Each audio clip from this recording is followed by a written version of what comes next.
Ah, the French Revolution. A time of immense upheaval and transformation. A right royal kerfuffle, you might say, but it was so much more than just a kerfuffle. More than just a spot of bother across the channel. It was a profound and far-reaching upheaval. It was a seismic shift in the very foundation of power, an earthquake that sent tremors across the globe, shaking the old order to its core. Imagine, if you will, a world still clinging to the dusty robes of monarchy, where kings and queens ruled with unquestioned authority. A world where the divine right of kings was as accepted as the changing of the seasons, a natural and unchallenged part of life.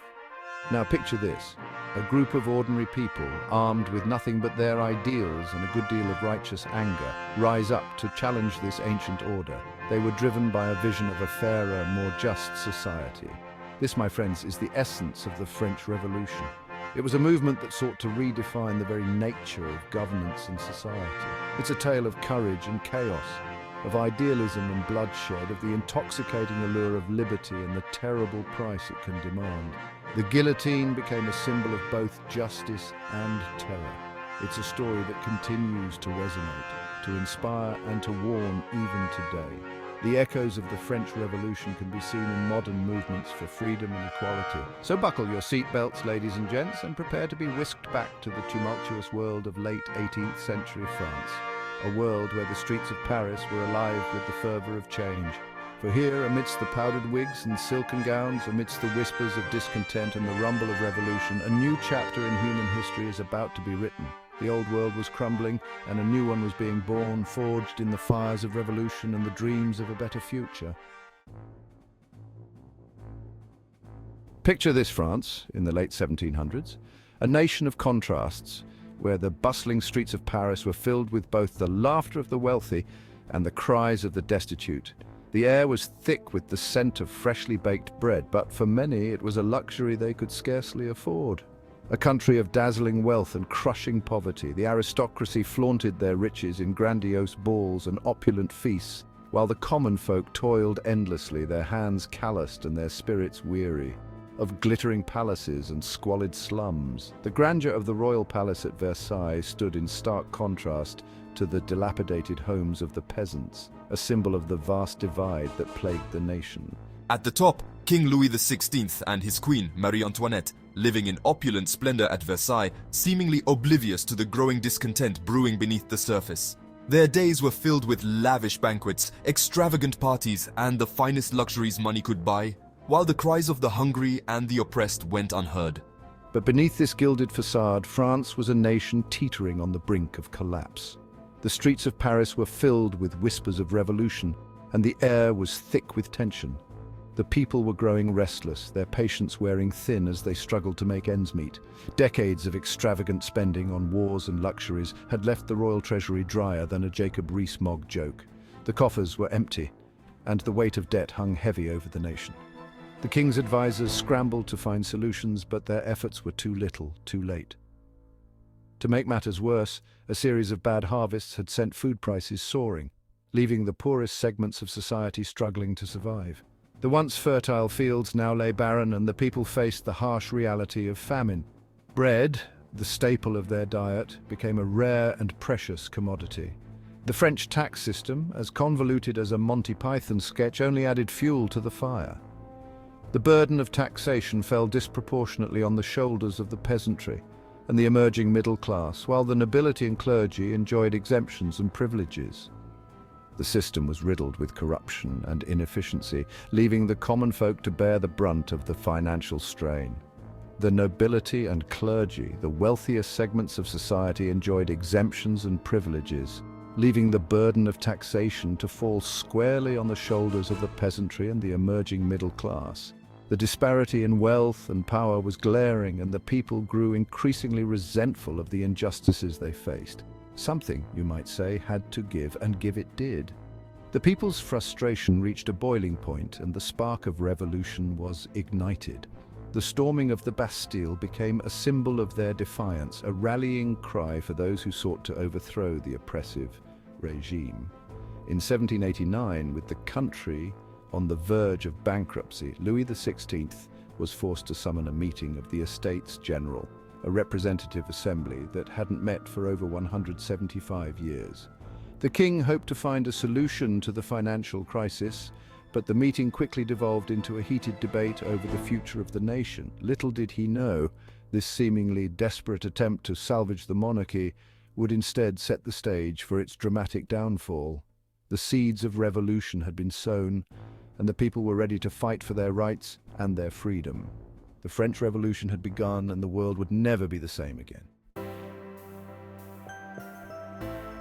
The Estates General, you see, was a rather curious beast. It was a grand assembly, a gathering of representatives from all corners of French society, convened by the king himself. But beneath its grandiose exterior, it was a deeply flawed institution. It was divided into 3 estates, each representing a different segment of French society. These estates were not just social classes, they were the pillars upon which the entire French society was built. There was the First Estate, composed of the clergy, the spiritual leaders who wielded immense influence over the populace. The Second Estate, made up of the nobility, the aristocrats who owned vast lands and held significant power and privilege. And finally, the Third Estate, representing everyone else, from wealthy merchants to impoverished peasants. This estate was the backbone of the nation, comprising the vast majority of the population. Now, you might think that in a system of fair representation, each estate would have an equal say. After all, isn't that the essence of democracy? Alas, dear viewer, you'd be sorely mistaken.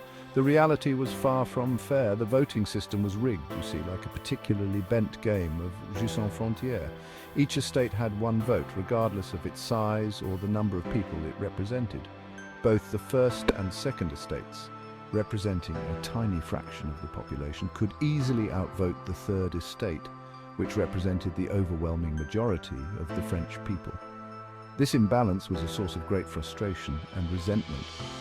The members of the Third Estate, however, were not amused. They were determined to change the status quo, to fight for a system that truly represented the will of the people. They saw this as a chance for real change, an opportunity to address the inequalities that plagued French society. They were inspired by the Enlightenment ideals of liberty, equality, and fraternity. So, in a bold move that sent shockwaves through the halls of power, they broke away from the Estates General and declared themselves the National Assembly, the true representatives of the French people. This was not just a political maneuver, it was a declaration of their intent to reshape the nation. It was a pivotal moment, a dramatic shift in the balance of power. The Third Estate had taken a stand and there was no turning back. The Third Estate, inspired by the ideals of the Enlightenment, had thrown down the gauntlet. They were ready to challenge the old order and build a new France based on the principles of justice and equality. The French Revolution, my friends, had begun. It was the dawn of a new era, a time of great upheaval and transformation. The actions of the Third Estate would set the stage for a revolution that would change the course of history forever. To the Bastille! The formation of the National Assembly, you see, was like a dog finally catching the postman. The tension in Paris, already thicker than a bowl of Marie Antoinette's favorite onion soup, reached fever pitch. Rumors of royal troops massing outside the city spread like wildfire, fueling paranoia and fear. On July 14, 1789, the simmering anger of the Parisian populace finally boiled over. A mob, fueled by desperation and a potent cocktail of revolutionary zeal, stormed the Bastille, a symbol of royal authority and oppression. Now, the Bastille wasn't exactly teeming with political prisoners, as popular imagination would have it. In fact, it housed a grand total of 7 inmates at the time. But that was hardly the point, was it? The storming of the Bastille was a symbolic act of defiance, a resounding declaration that the old order was no longer in control. The fall of the Bastille sent shockwaves throughout France and beyond. It marked the beginning of the French Revolution's violent phase, a period of intense upheaval and bloodshed that would come to define this tumultuous era. In the aftermath of the Bastille's dramatic downfall, the National Assembly got down to the rather important business of, well, governing. And govern they did, drafting one of the most important documents in human history, the Declaration of the Rights of Man and of the Citizen. This revolutionary document, inspired by the ideas of Enlightenment thinkers like John Locke and Jean-Jacques Rousseau, proclaimed the fundamental rights of all men, regardless of their social status. It declared that all men were born and remain free and equal in rights. It asserted the principles of liberty, equality, and fraternity, ideas that would become the rallying cry of the French Revolution and inspire countless other movements for social and political change across the globe. The Declaration of the Rights of Man and of the Citizen was a watershed moment in human history. It challenged the very foundations of absolute monarchy and paved the way for a more just and equitable society. Of course, the road to achieving these lofty ideals would be anything but smooth. But the spirit of '89, the belief in the power of the people to shape their own destiny, had been unleashed. And the world, my friends, would never be the same.